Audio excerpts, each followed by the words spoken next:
ও বন্ধু ভাইরা আমার, যারা জানেন তারা তো জানেন, শুনে নেন আল্লাহ কেমনে বানাইছে। হাদিস শরীফের ভিতর শুধু না, পবিত্র কোরআনের মুমিনুনের 13-14 নম্বর আয়াতের তাফসীর পড়ে দেখেন।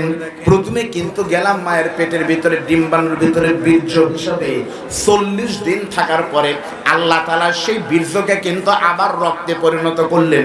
আপনারা কি জানেন, মানুষ কিন্তু জন্মের আগেও রক্ত ছিল, আবার মায়ের পেটে গিয়েও কিন্তু রক্ত হয়েছে। তাহলে বলেন তো রক্ত হলো কয়বার? কথা বলতে হবে কয়বার? কেন আল্লাহ 2 বার রক্ত বানালেন? তার কারণ হলো, আল্লাহ বলতেছে বান্দা, কারণ হলো এই দুনিয়াতে তোমাকে কিন্তু বাঁচার জন্য শরীরে রক্ত লাগবে, এই জন্য দিলাম একবার। আর আল্লাহর জমিনে আল্লাহর কোরআনের একামতের দায়িত্ব পালন করার জন্য তোমাকে কিন্তু রক্ত দেওয়া লাগতে পারে। সেজন্য আমি আল্লাহ তাআলা তোমাকে দুইবার শরীরে রক্ত দিয়েছি। এই রক্ত থেকে আবার কিন্তু আমরা হলাম গোশত।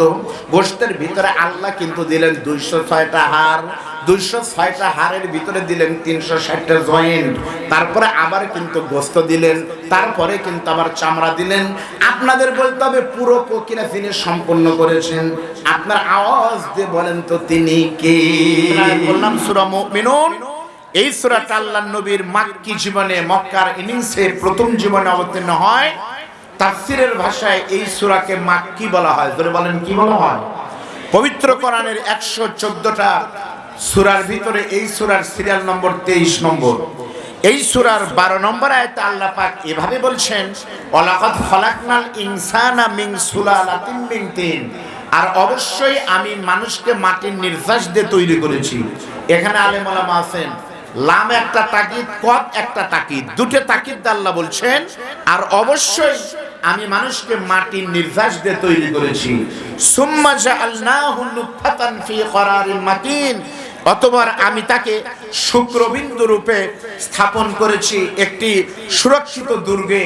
করারিন মাকিন শব্দের মেডিকেলের ভাষায়, ডাক্তার ভাইদের ভাষা হলো আইসিইউ এর ভিতরে, ইন্টেনসিভ কেয়ার ইউনিটে, যেখানে কোনো রোগ হয়নি সেখানে আমাকে রাখলেন। তারপর আল্লাহ কিভাবে এক ফোঁটা শুক্রাণু থেকে, বীর্য থেকে কেমন আল্লাহ তিলে তিলে আমি আব্দুল বারী রশিদীকে বানালেন, আপনাকে বানালেন, সে কথা আল্লাহ তাআলা বলছেন।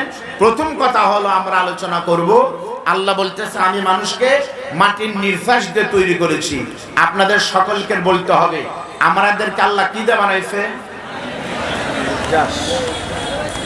সবাই বলেন আমরা কিসের তৈরি? বলেন তো জিন কিসের তৈরি? আগুনের। ফেরেশতা কিসের তৈরি? তাহলে আমি কি ভুলই করতেছি নাকি? আপনারা তো সব জানেনই, জানা আছে। আপনারা বললেন মানুষকে আল্লাহ মাটি দিয়ে বানাইছে, মিথ্যা কথা, মাটি না, মাটির নির্যাস। নির্যাস শব্দের অর্থ কি? নির্যাস শব্দের অর্থ হলো মাটির উপাদান। রমজান মাসে আপনারা রোজা আসলে দেখবেন হামদারদের একটা জিনিস সাথে নাম হলো রুহ আফজা। একটু পর পর টিভিতে বিজ্ঞাপন দেয়, সারাদিনের ক্লান্তি দূর করে, এক চুমুতেই নিঃশ্বাসে প্রশান্তি আনে, রুহ আফজা হামদাদের অনন্য উপহার। বলে না? রুহ আফজার ভিতরে 12 রকম ফল আছে। আপনি বলেন তো রুহ আফজার ভিতরে আপেল আছে, কিন্তু আপনি যখন রুহ আফজার শরবত খাবেন তখন আপেলের পাতা পাবেন, আপেলের বিচি পাবেন। তার মানে স্বাদ আছে, জিনিস নাই। মানুষের শরীর কেটে গেলে রক্ত বের হয়, গোশত বের হয়, কিন্তু মাটি বাড়ায় না। আল্লাহ বলে মাটি নাই পাগল, মাটির নির্যাস রয়েছে। 2 ধরনের প্রমাণ। প্রথম হলো the scientific miracles in the holy Quran. পবিত্র কোরআনে ডাইরেক্ট 1000 আয়াত রয়েছে বিজ্ঞানের। প্রথম কথা হলো মাটি কিভাবে আল্লাহ বানালেন মানুষ। মাটির উপাদান আর মানুষের শরীরের উপাদান একই রকম। মাটিতে আছে nitrogen, hydrogen, oxygen, magnesium, potassium, এগুলোই তো আছে ভাই মানুষের শরীরের ভিতরে, তাই আছে। ধরে বলেন আল্লাহু আকবার। বিজ্ঞান বলতেছে ওয়া সত্য, আল্লাহ যা বলেছে কথা সত্য, মানুষের শরীরে মাটি আছে, বিজ্ঞান দিয়ে প্রুভ হয়ে গেল। তাফসীর কি বলতেছে? তাফসীরের ভাষায় মানুষ মাটির তৈরি, তার জবাব হলো 3টি। আপনাদের একদম মুখস্থ করতে হবে। মানুষ মাটির তৈরি, মাটির নির্যাস দিয়ে তৈরি, তার জবাব কয়টি? 3টি। কি কি? মানুষ মাটির তৈরি।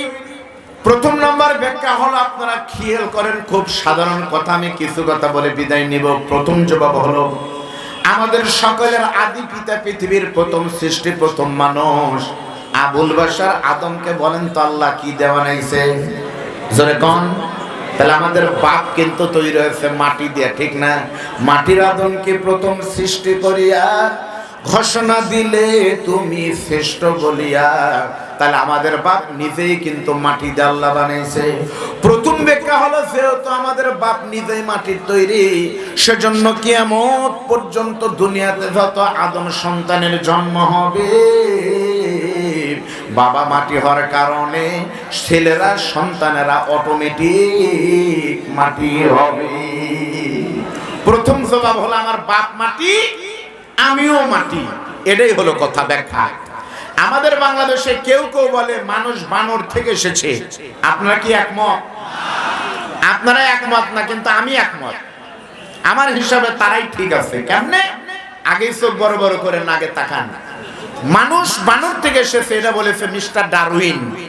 আসলে বিজ্ঞান কখন কি বলে তার ঠিক নাই। কার্ল মার্কস বলেছে একরকম, লেনিন বলেছে একরকম, স্টালিন বলেছে একরকম, আইনস্টাইন আরেক রকম, ডারউইন বলেছে আরেক রকম। বিজ্ঞান এক সময় বলল মানুষ এসেছে সূর্য পৃথিবীর চারদিকে ঘুরে, তারপরে বলল না সূর্য না পৃথিবী ঘুরে, তারপর বলল দুইটাই ভুল, সূর্যও ঘুরে পৃথিবীও ঘুরে। আমরা বলছি সাথে তোমাদের মাথাও ঘুরে। ঠিক না? ঠিক করে বলে মানুষ বানর থেকে এসেছে। ডারউইন কথা বলেছে, ডারউইন খ্রিস্টান মত ছিল, তার কথা ঠিক। এই বাংলাদেশে যারা ডারউইনের মতবাদকে প্রতিষ্ঠিত করতে চায়, যারা আমাদেরকে শিখিয়েছে মানুষ মাটির তৈরি না বানরের তৈরি, তাদের বক্তব্য ঠিক। এভাবে ডারউইন বলেছে মানুষ বানর থেকে এসেছে, এই আদর্শ বাংলাদেশের কোনো আলেম বিশ্বাস করে না। এই আদর্শ প্রবক্তা বাংলাদেশ হলো ডক্টর জাফর ইকবাল সার। ডক্টর জাফর ইকবাল সার, হার্পিক নিঝুম মজুমদার গংরা, এরা বাংলাদেশে বিশ্বাস করে মানুষ বানর থেকে এসেছে। কথা সত্য। যার জন্মের খবর সে জানে।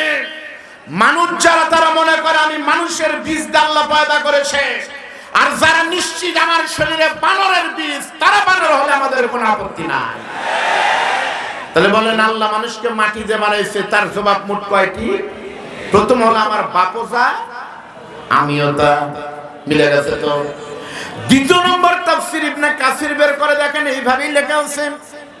সহজ ভাষায় বুঝতে হলে তাফসীরে মারিফুল কোরআন বের করে দেখেন, তাফসীরুল কোরআন মিলা দেখেন, জেলখানার অনন্য উপহার সাইয়্যিদ কুতুবের জিলালিল কোরআন মিলা দেখেন।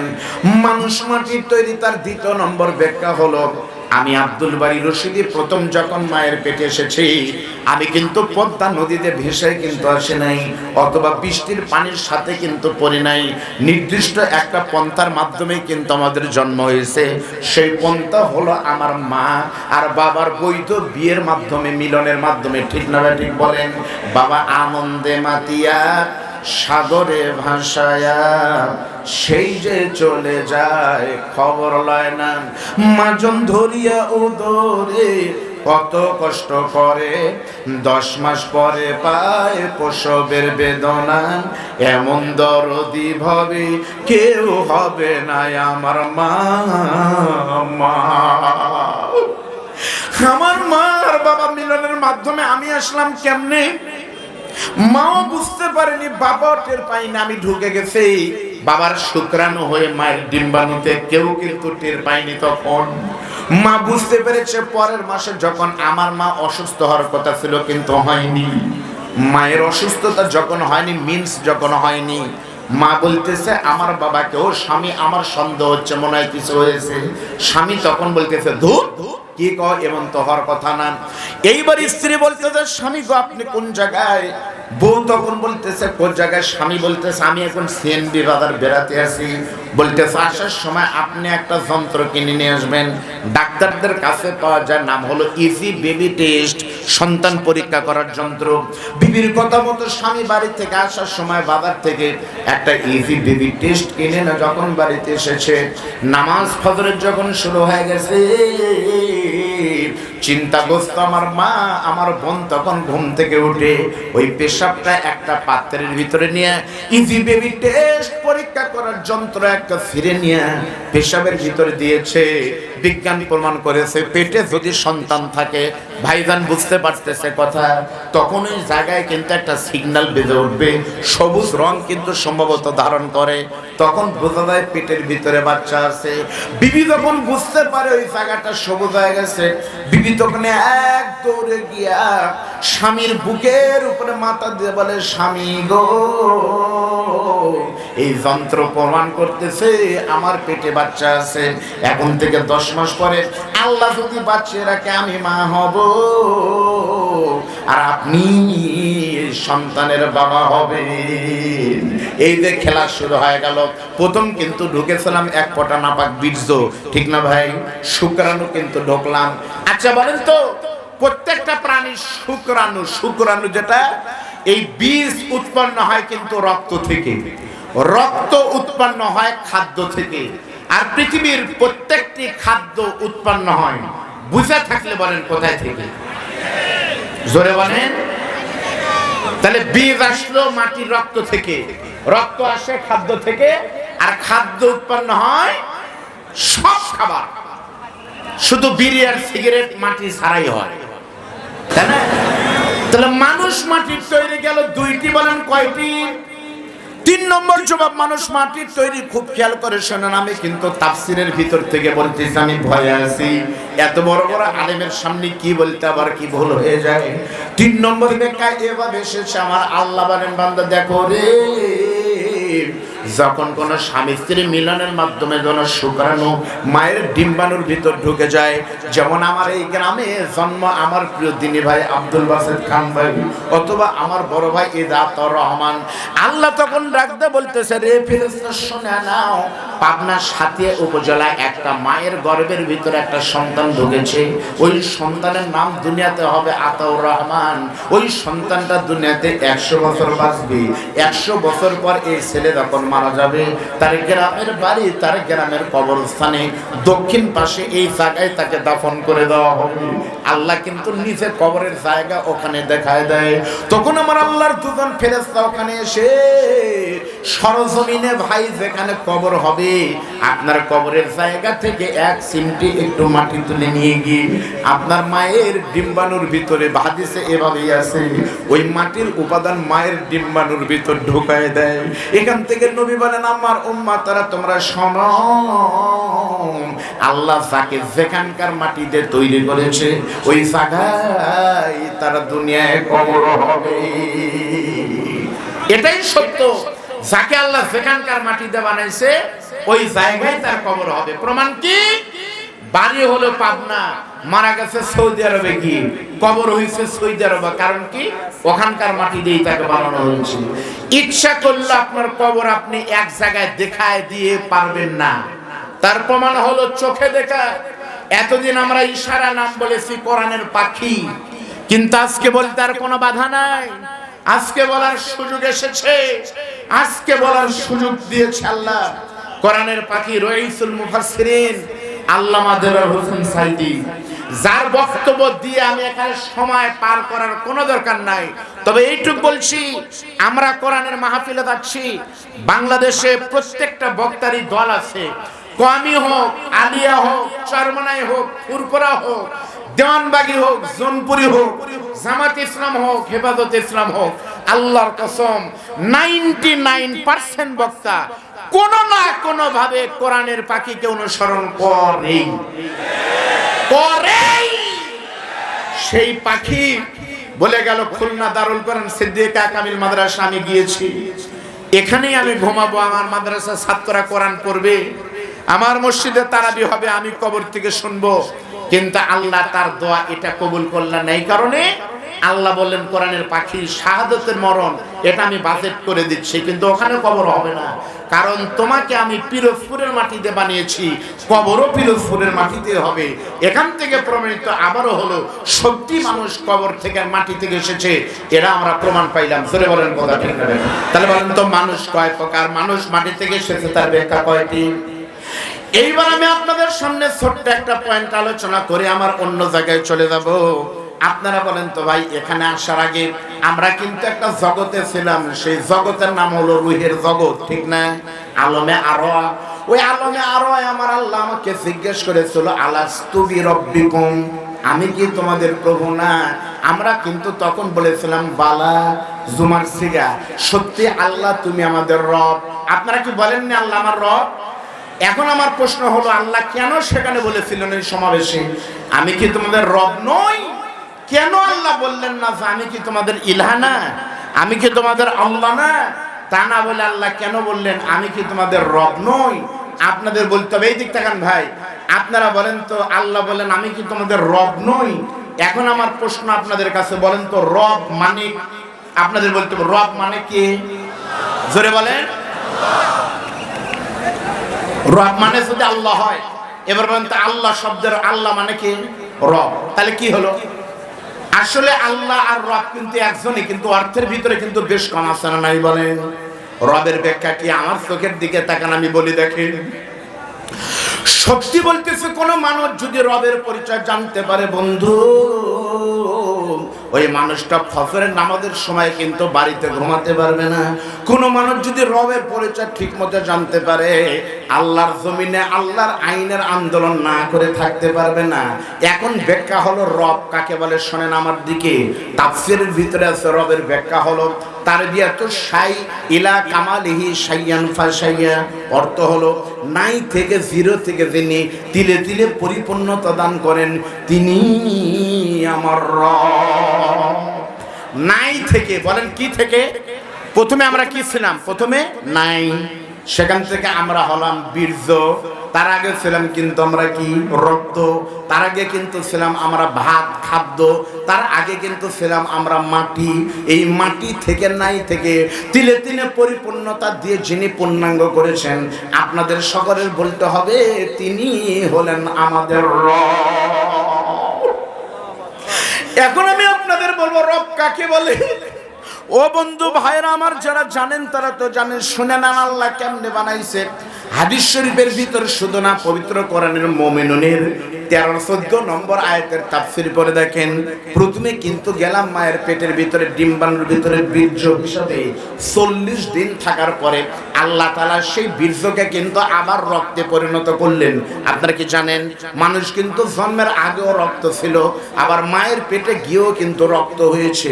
তাহলে বলেন তো রক্ত হলো কয়বার? কথা বলতে হবে কয়বার? কেন আল্লাহ দুইবার রক্ত বানালেন? তার কারণ হলো, আল্লাহ বলতেছে বান্দা, কারণ হলো এই দুনিয়াতে তোমাকে কিন্তু বাঁচার জন্য শরীরে রক্ত লাগবে, এই জন্য দিলাম একবার। আর আল্লাহর জমিনে আল্লাহর কোরআনের ইকামতের দায়িত্ব পালন করার জন্য তোমাকে কিন্তু রক্ত দেওয়া লাগতে পারে। সেজন্য আমি আল্লাহ তাআলা তোমাকে দুইবার শরীরে রক্ত দিয়েছি। এই রক্ত থেকে আবার কিন্তু আমরা হলাম গোশত। গোশতের ভিতরে আল্লাহ কিন্তু দিলেন 206টা হাড়, 206টা হাড়ের ভিতরে দিলেন 360টা জয়েন্ট। তারপরে আবার কিন্তু গোশত দিলেন, তারপরে কিন্তু আবার চামড়া দিলেন। আপনাদের বলতে হবে পুরো প্রক্রিয়া তিনি সম্পন্ন করেছেন। আপনার আওয়াজ দিয়ে বলেন তো তিনি কে? কিভাবে আল্লাহ আমাকে বানাইছে সাইডটা দেখেন। আমি যখন মায়ের পেটের ভিতরে ছিলাম, কয়েকদিন পরে যখন আমার মায়ের পেটের ভিতরে আল্লাহ আমাকে রূহ দিলেন, আপনারা বলেন তো রূহ দেওয়ার সঙ্গে সঙ্গেই কিন্তু মানুষ বলে খাবার চাই, বলেনি ভাই? কিন্তু বলতে হবে মায়ের পেটের ভিতরে কে খাবার দিয়েছে? সেখানে তো কোনো হোটেল নাই, সেখানে তো কোনো রেস্টুরেন্ট নাই, মায়ের পেটের ভিতরে দাদিও নাই, নানিও নাই। তাহলে কে আপনাকে সুন্দর করে খাবার খাওয়াইয়েছে? একবার কি কোনোদিন ভেবেছিলেন তিনি আমার কোন রব? তাকান আমার দিকে। আল্লাহ বলেন বান্দা, তোমার মায়ের পেটের ভিতরে তুমি বান্দার যখন খাবার প্রয়োজন হয়েছে, তখন আমি আল্লাহ তাআলা যতদিন তুমি পেটের ভিতরে ছিলে, আমি আল্লাহ তোমার মায়ের মাসিকের রক্তকে বন্ধ করে দিয়েছিলাম, মিন্স বন্ধ করে দিয়ে ওই রক্তকে একটা প্যাকেটের ভিতরে জমা করেছি। তারপর মায়ের মাসিকের রক্তের নাভির সঙ্গে, তারের সঙ্গে তোমার মানে নাভির একটা তার জোড়া দিয়ে ওই রক্তটাকে রিফাইন করে তিলে তিলে তোমাকে আমি খাইয়েছি। এখন প্রশ্ন হলো, মানুষ খায় তো মুখ দিয়া, কিন্তু আল্লাহ কেন রক্ত দিলেন আমার নাভি দিয়া? আল্লাহ বলতেছে বান্দা, দেওয়ার কারণ হলো আমি জানি তোমার মুখ কিন্তু পবিত্র, আর মায়ের নাপাক মাসিকের রক্তটা পুরো অপবিত্র। যখন এই কামটা হয়, অসুস্থ হয়, তখন নামাজের মতো ইবাদত আল্লাহ মাফ করে দেয়। এই জঘন্য মাসিকের রক্ত যদি তোমার পবিত্র মুখে ঠেকে, তাহলে তোমার মুখটা অপবিত্র হয়ে যাবে। সেজন্য আমি আল্লাহ তাআলা তোমার নাভিতে রক্ত ঢুকিয়েছি আর তোমার মুখটাকে সুন্দর প্যাকেট করে পবিত্র করে রেখেছি, যেন করে দুনিয়াতে এসে ওই পবিত্র মুখ দিয়ে তুমি পবিত্র আল্লাহর নামের তাকবীর দিতে পারো। লিল্লাহ যাবে। রবের শেষ একটা উদাহরণ দিয়ে আমার বক্তব্য এই রব শেষ। আপনারা জানেন এই পৃথিবীতে প্রত্যেকটা প্রাণী কিন্তু খাবার খায় না। বলেন তো আপনাদের এলাকা মুরগির বাচ্চা, আপনারা কি বলেন? মুরগির বাচ্চা। আচ্ছা বলেন তো, মুরগির বাচ্চা যখন মায়ের পেট থেকে বের হয়েছে, মুরগির বাচ্চার সামনে চাউলের খুদ দিলে পারে দেখবেন মুরগির বাচ্চা কিন্তু চাউলের খুদের সামনে মাথা নত করে কিন্তু খায়। কথা বলেন ঠিক? হাঁসের বাচ্চার সামনে যখন হাত দিবেন বন্ধু, হাঁসের বাচ্চা কিন্তু ভাত খাবে মাথা নত করে। ছাগলের সামনে যদি আপনি কাঁঠালের পাতা দেন, সবুজ পাতা দেখে কিন্তু ছাগল দিয়ে মাথা কিন্তু নত করে খাবে।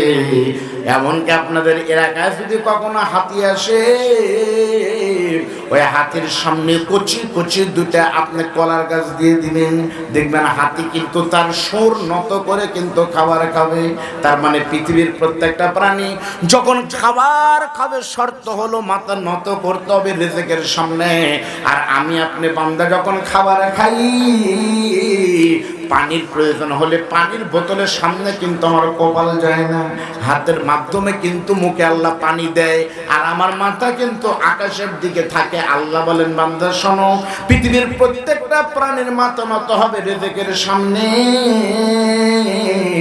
আর আমার বান্দার মাথা নত হবে কেবল আল্লাহ মালিকের সামনে। এক কথায় বক্তব্য শেষ। মুসলমানের মাথা নত হবে কেবলমাত্র, সবে মাত্র, একমাত্র বুঝে থাকলে ডান হাতের আঙ্গুলটা আকাশের দিকে করবে, যত জোরে নাম বলবেন তত জোরে মৃত্যুর সময় কালেমা নসিব হবে। ও মুসলমান, আপনাদের বলতে হবে আমাদের মাথা, আমাদের জীবন, আমাদের রাজনীতি, আমাদের পরিবার, আমাদের ব্যাংক ব্যালেন্স, আমার চিকিৎসা, আমার পড়াশোনা সব কিছু নত হবে একমাত্র যার সামনে। উচ্চারণ করে বলতে হবে তিনি কে? আরো জোরে বলেন, তিনি কে? হাত নামান।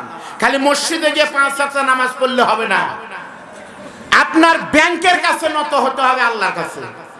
আপনাকে জানেন আপনাদের পাবনাতেও কিন্তু আল্লাহর রঙেরই ব্যাংক আছে। আল্লাহ নিজে ব্যাংকের মালিক না, আল্লাহ কোরআন দিয়ে বলে দিয়েছে সবকিছু কিন্তু আছে ইসলামে। Islam is not only a religious but also Islam is complete code of life. এটা পরিপূর্ণ জীবন ব্যবস্থা। এই দিক তাকান ভাইয়ের আমার, আপনি কি করবেন ব্যাংকে তাও কিন্তু আল্লাহ কোরআনে বলছে। বলেনি আল্লাহ বলেনি? আপনি বলেন আমি ইন্ডিয়াতে 3 বার গেছি, ভারতের কোথাও হিন্দু ব্যাংক নাই।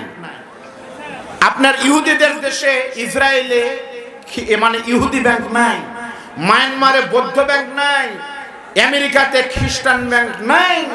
মুসলমানদের প্রত্যেকটি দেশে ইসলামী ব্যাংক আছে না নাই? প্রত্যেকটি জায়গায় চিকিৎসা আছে।